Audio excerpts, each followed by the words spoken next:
She burned the pregnancy scan when she found out he was engaged. What the Mafia boss did shocked them. Hazel held the lighter to the ultrasound photo, flames eating the image of her baby. 3 months pregnant. The father was marrying someone else in 2 weeks. She swept the ashes away. Decision made, she'd disappear. A knock. An older man at her door, steel gray hair, sharp eyes. Silas Kane. He saw her tears, smelled burned chemicals. You just destroyed something important. She broke. Told him everything. The secret love. The pregnancy. The engagement announcement. Does he know about the baby? No. What if he's being forced to marry her? Before we dive into this story, smash that subscribe button, like, and comment if she should fight or disappear. The last ember died. Hazel swept the ashes into the trash with shaking hands and made a decision right there in her smoke-filled bathroom. She'd disappear, move to another city, raise this baby alone. She wouldn't be the woman who destroyed someone else's wedding, even though that someone had destroyed her entire world. She was wiping ash from the sink when someone pounded on her door. Hazel jumped, her heart racing. It was past midnight. Nobody knocked on her door at midnight. The pounding came again, harder. Miss, you okay in there? I'm seeing smoke alerts from this apartment. Hazel opened the door to find an older man, maybe 70, with steel gray hair and eyes that had seen too much. He was dressed expensively, standing in her hallway like he owned it. I'm fine. Just burn some papers. Hazel tried to close the door.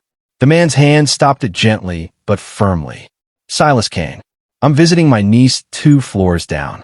Building security shows smoke from your unit. I wanted to make sure you weren't in danger. I'm not. Thank you for checking. You've been crying. Silas's voice was surprisingly gentle for someone who looked like he could break bones without effort. And that wasn't just paper you burned. That was a photograph.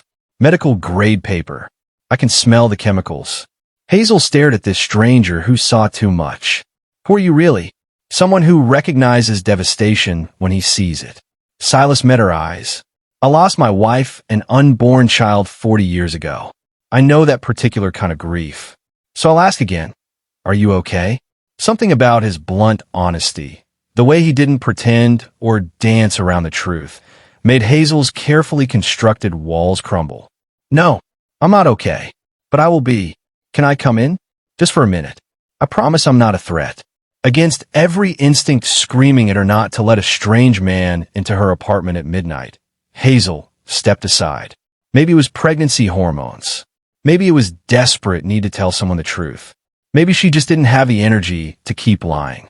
They sat at her tiny kitchen table. Silas waited while Hazel made tea with trembling hands. Then the whole story poured out like poison she'd been holding in too long. About Damien Shaw.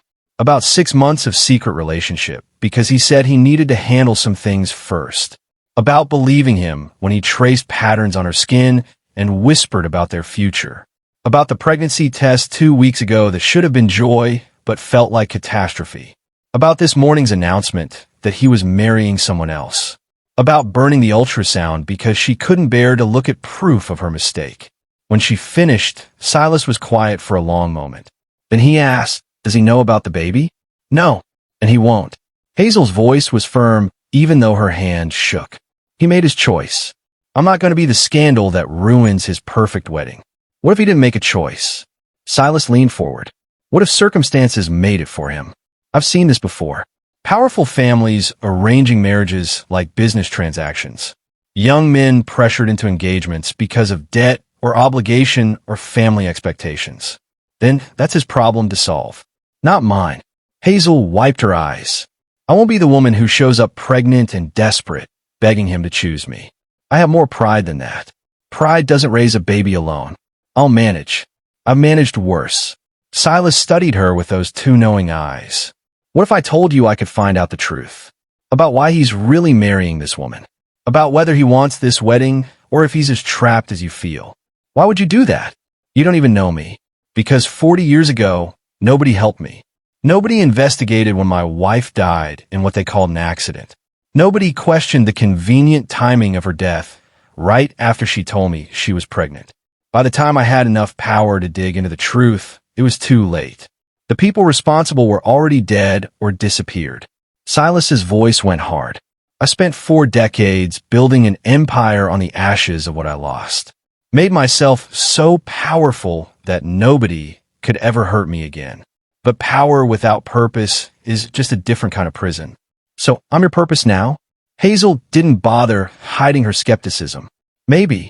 Or maybe I'm just an old man trying to do one good thing before I die. Does it matter? What if you find out he really does want to marry her?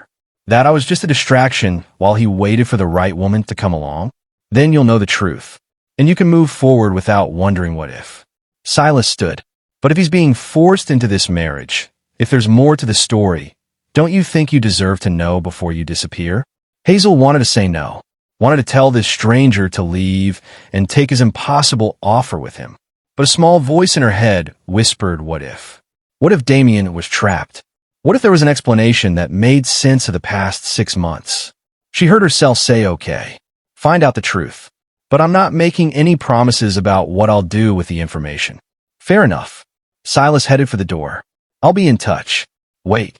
Hazel stopped him. Why are you really doing this? And don't give me the redemption speech again. Silas turned back, his weathered face softening. Because I saw you burning that ultrasound. So you destroy evidence of your child like it was a problem to be erased. And it reminded me of the moment I realized my wife and baby were gone forever. The moment I understood that love doesn't make you weak, losing it does. I don't want you to spend the next 40 years hardening yourself against the world because one man broke your heart. I barely know you, and you loved a man who lied to you for 6 months. Maybe trusting strangers is exactly what you need right now. Silas left before she could respond. Hazel sat alone in her apartment, smoke still lingering in the air, ashes in her trash can, and a baby growing inside her that nobody knew about except an old Mafia boss who'd appeared out of nowhere offering impossible help. She put her hand on her still flat stomach and whispered, I don't know what I'm doing, but I promise I'll figure it out. Outside her building, Silas Kane pulled out his phone and made a call. I need everything on Damien Shaw and the Wright family. Employment records, financial records, family connections, why this wedding is happening. I want to know every secret they're hiding. And I want it in 48 hours. The voice on the other end asked why this mattered. Silas looked up at Hazel's apartment window, still lit at this late hour. Because sometimes the right thing requires clearing the path for people too hurt to see another way exists. Now get me that information. Over the next 9 days, Silas Kane moved like a ghost through Damien Shaw's world. He started at the law firm where Damien worked, walked in wearing a $1,000 suit, and introduced himself as a potential client interested in corporate litigation. The receptionist escorted him to Damien's office immediately. Money talked, and Silas had plenty of it. Damien Shaw looked exhausted. Dark circles under his eyes, tie loosened, papers scattered across his desk like he'd been drowning in work. He stood to shake Silas's hand with a smile that didn't reach his eyes. Mr. Kane, thank you for coming in. What can I help you with today? Silas spent 30 minutes discussing a fictional business dispute, watching Damien's face the entire time.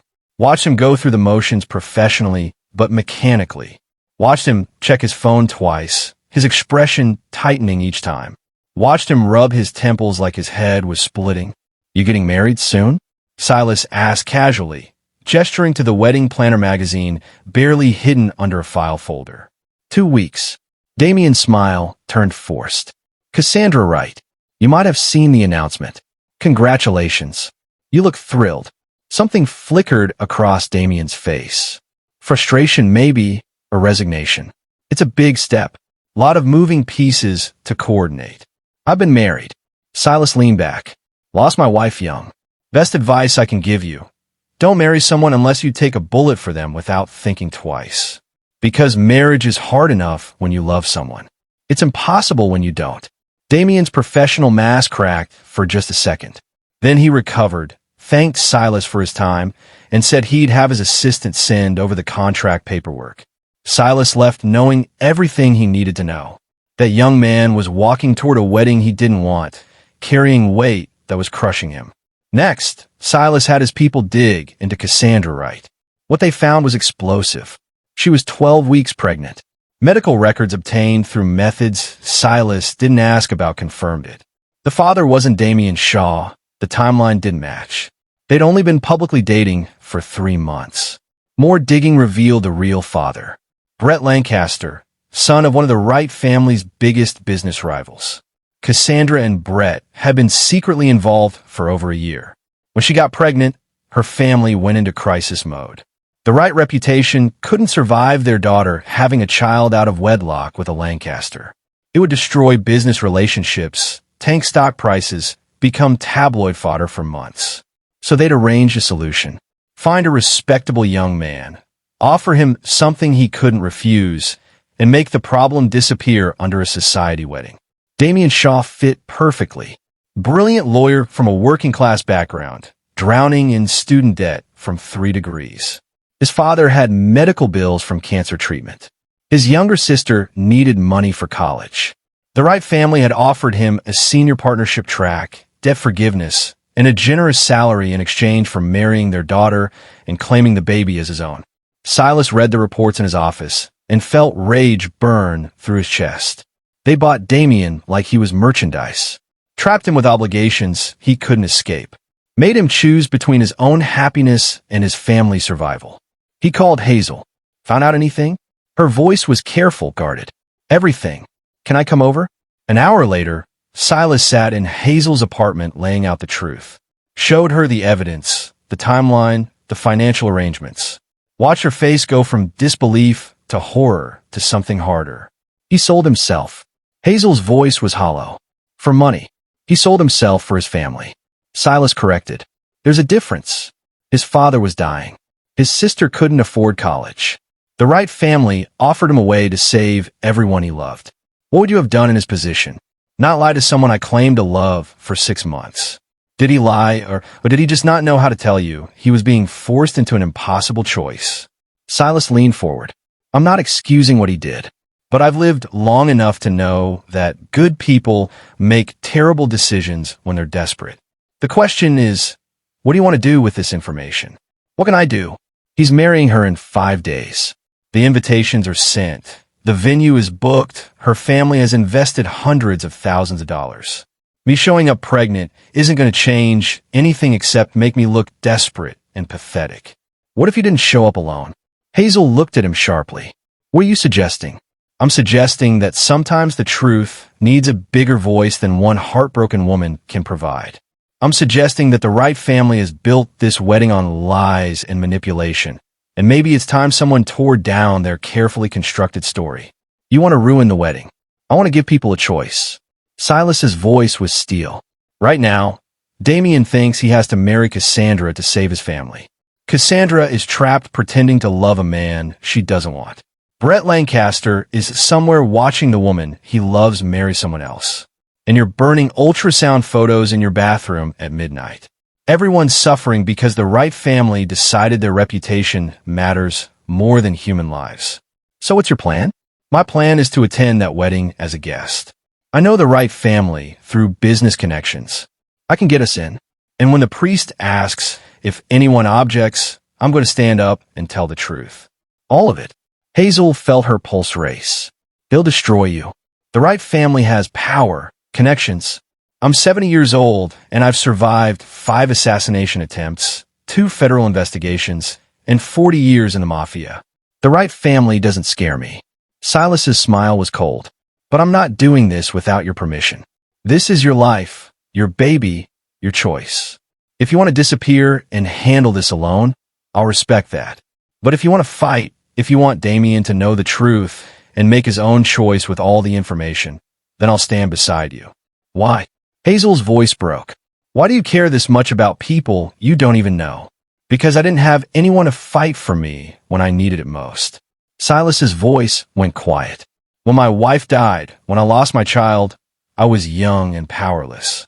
I couldn't demand answers or justice or truth. I just had to accept what the powerful people told me and live with the grief.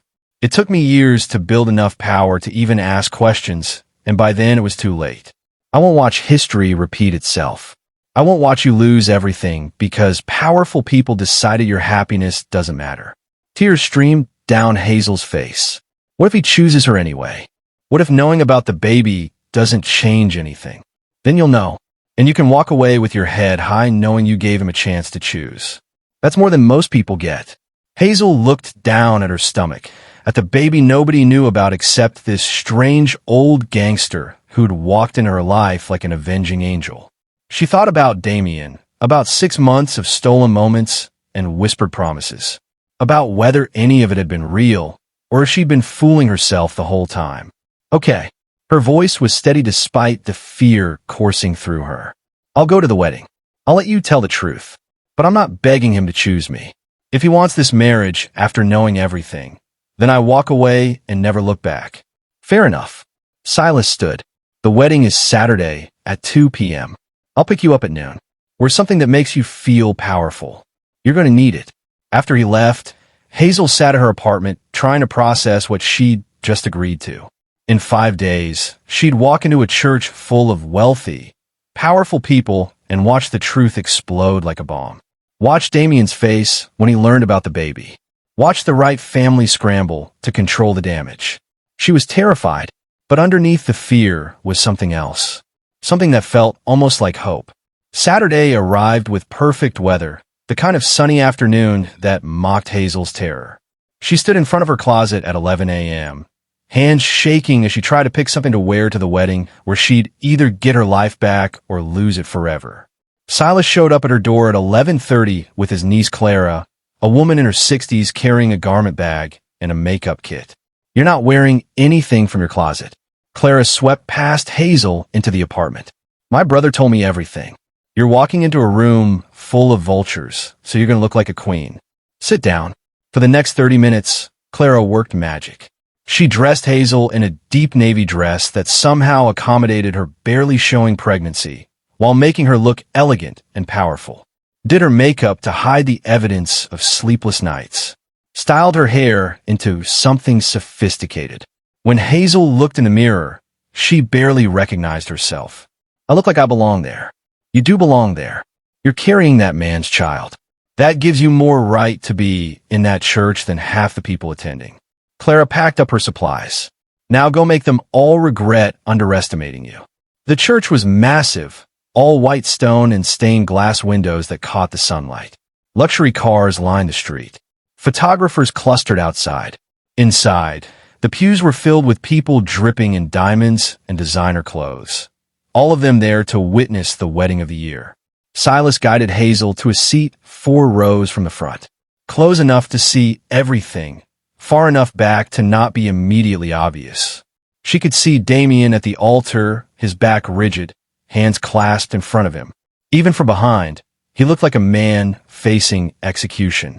The ceremony started. Music swelled. Cassandra walked down the aisle in a dress that probably cost more than Hazel earned in a year. Her father's arm linked through hers, her face a mask of practiced serenity. But Hazel saw the truth underneath. Saw the fear in Cassandra's eyes, the way her hand trembled on the bouquet. 2 people trapped in a lie, walking toward a future neither of them wanted. Cassandra reached the altar. The priest began the ceremony with traditional words about love and commitment and forever. Hazel felt sick. This was insane. She shouldn't be here. What right did she have to blow up these people's lives? Then Damien turned slightly to take Cassandra's hand, and his eyes swept the crowd. They landed on Hazel, and everything stopped. The color drained from his face. His mouth opened slightly in shock. His hand froze halfway to Cassandra's. He saw her, actually saw her, and the devastation in his eyes told Hazel everything she needed to know about whether their 6 months together had been real. The priest continued talking, oblivious to the silent earthquake happening at the altar. Damien tore his eyes away from Hazel, face forward, but his whole body was trembling now. The ceremony proceeded. Vows were spoken in voices that sounded hollow. Rings were produced. The priest smiled benevolently and asked the question that would change everything. If anyone objects to this union, speak now or forever hold your peace. Silence stretched. Hazel's heart hammered so hard she thought everyone could hear it. This was the moment. Silas was supposed to stand up now, supposed to reveal the truth. But it was Damien who spoke first. I object. His voice rang through the stunned church. I object to this entire wedding. Gasping erupted through the pews. Cassandra stumbled back, her bouquet falling. The priest looked confused. Cassandra's father started to stand, face red with fury. Damien turned to face the crowd, his eyes finding Hazel's again. I object because I've been lying. To everyone in this room, to Cassandra, to myself. This wedding is a business arrangement. The Wright family offered me money and a career in exchange for marrying their daughter and claiming her baby as mine. A baby that isn't mine. That belongs to someone else. The church erupted. Shouts, gasps, people pulling out phones. Cassandra's mother screamed something. Security started moving.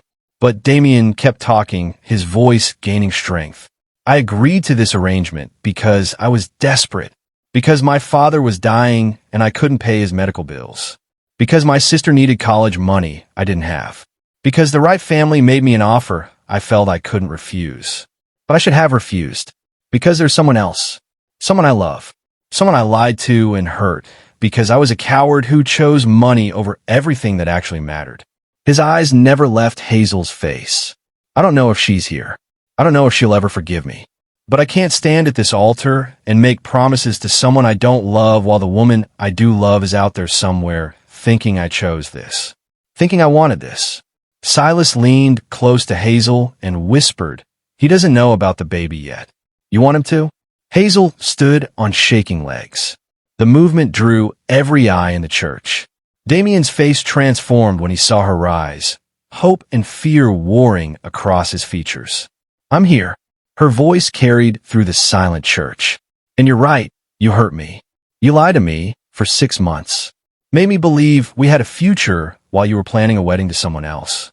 Hazel, I'm so sorry. I wanted to tell you. Then you should have." Hazel's voice was steel, even as tears ran down her face. "You should have told me you were trapped. You should have trusted me to understand. Instead, I found out from a society announcement online that the man I loved was marrying an heiress in 2 weeks. I was ashamed." Damien stepped away from the altar, moving toward her. "I was ashamed that I'd sold myself, that I'd chosen money over you. I convinced myself I was doing the noble thing, sacrificing my happiness to save my family. But all I did was destroy the only good thing in my life. You destroyed more than that." Hazel put her hand on her stomach. "You destroyed our chance to build a family together. To raise the baby I'm carrying. Your baby."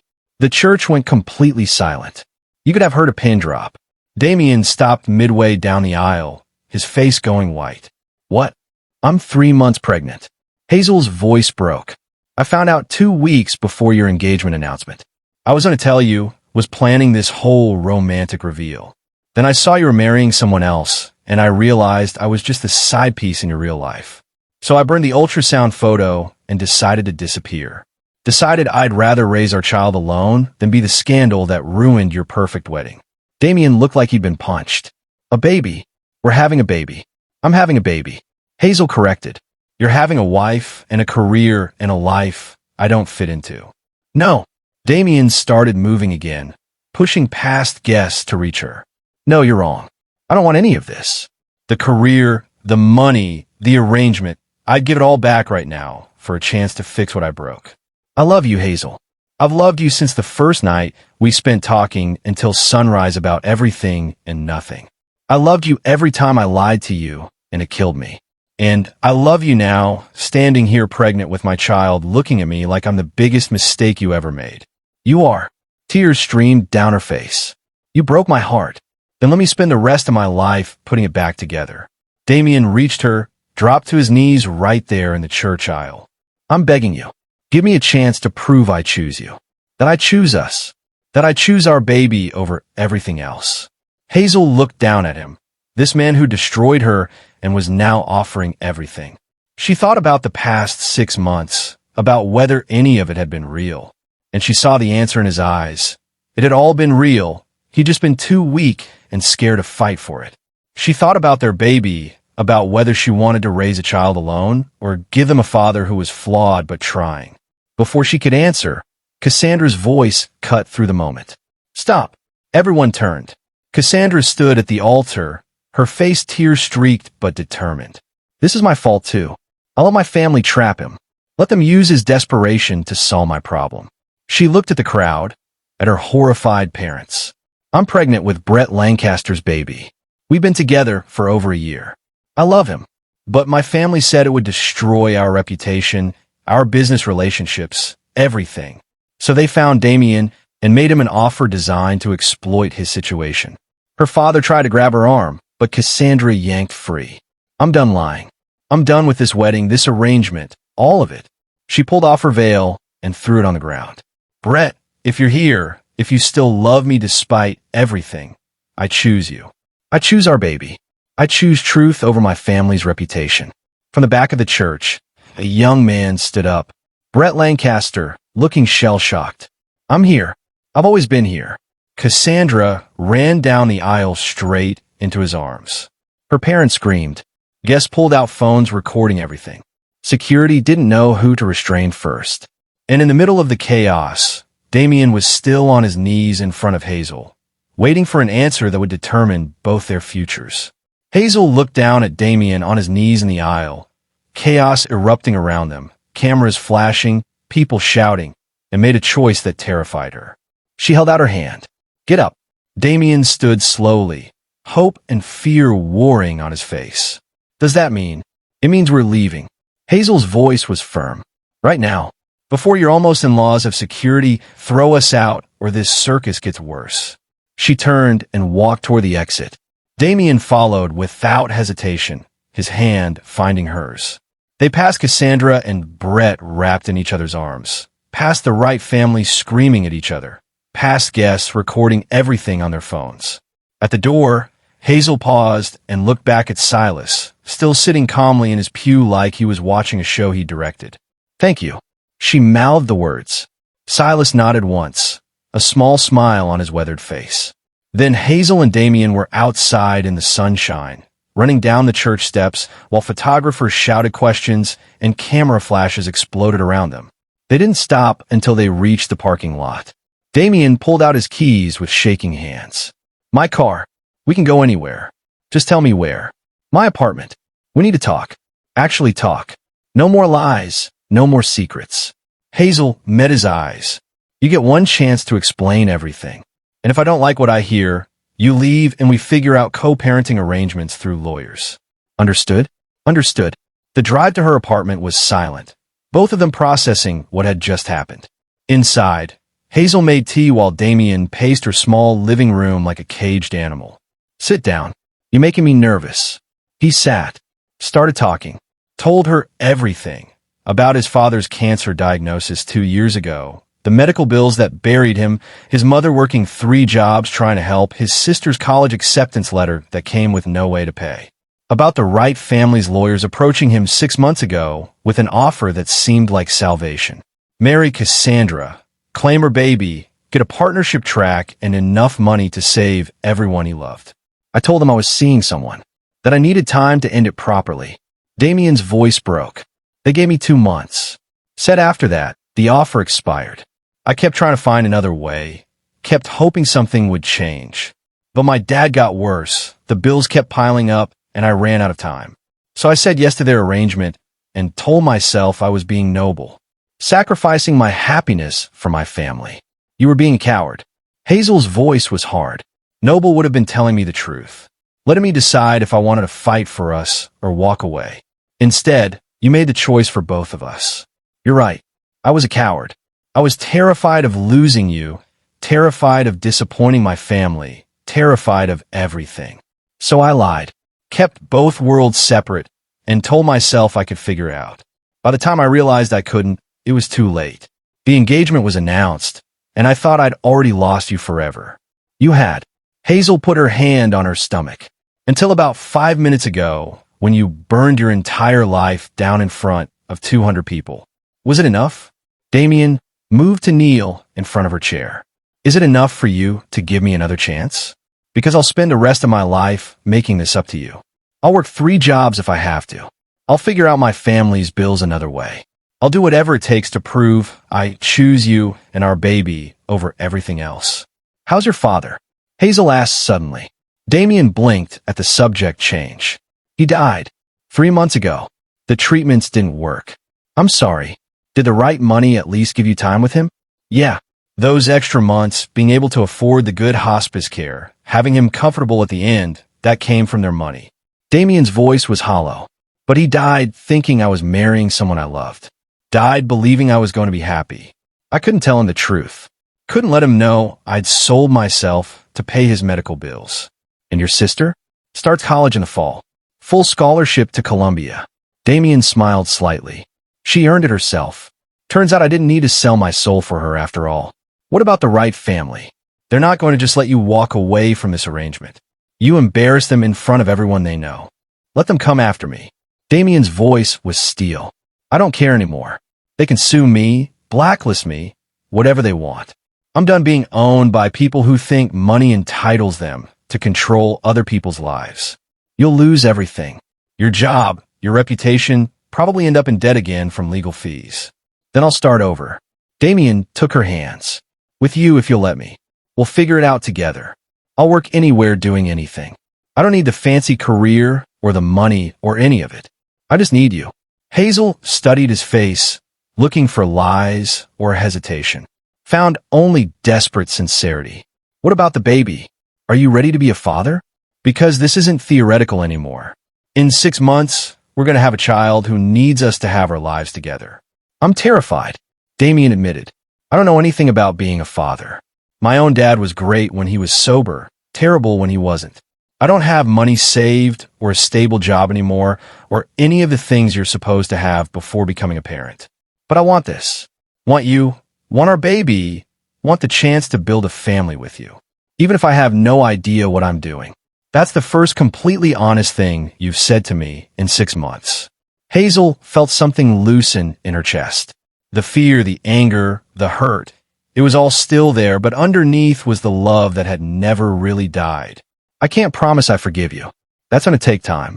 Trust doesn't rebuild overnight. I know, and I can't promise this is going to work.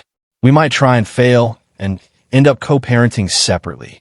I know that too, but I'm willing to try. Hazel's voice softened. Because you're right. What we had was real.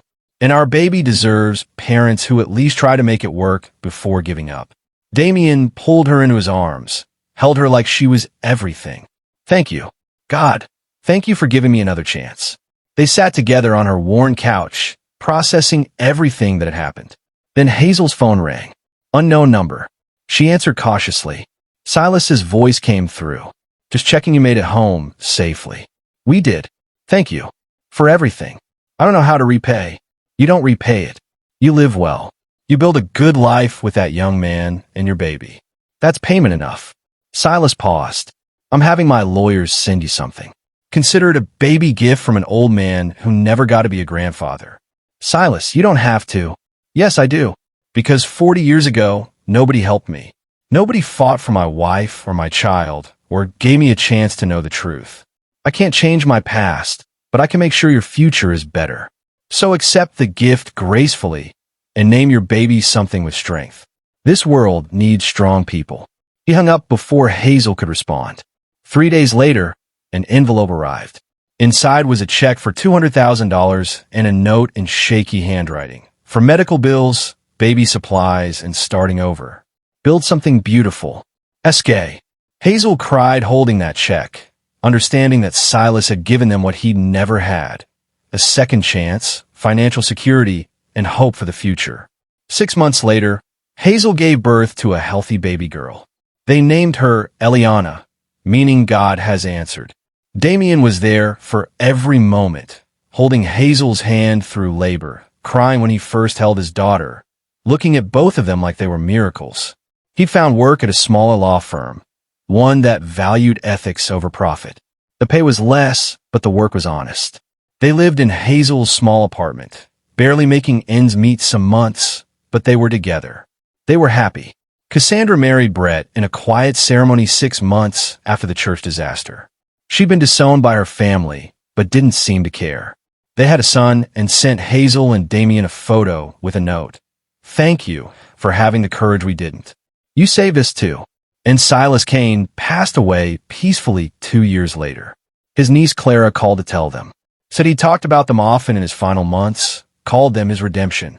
At his funeral, Hazel stood in the back with Damien and 2-year-old Eliana, silently thanking the unlikely angel who'd taught her that salvation sometimes comes from the darkest places, that one act of selfless kindness can ripple outward, creating circles of love that extend far beyond what we can see.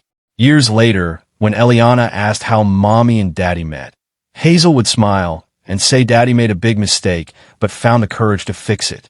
And Damien would add that a very wise man taught him that love is worth fighting for, even when you're terrified. They never told her about the burned ultrasound or the wedding that exploded or the 70-year-old Mafia boss who saw a broken woman and decided to help.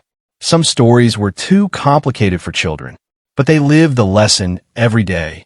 Chose honesty over comfort. Chose love over fear. Chose each other again and again, building something beautiful from the ashes of what almost was.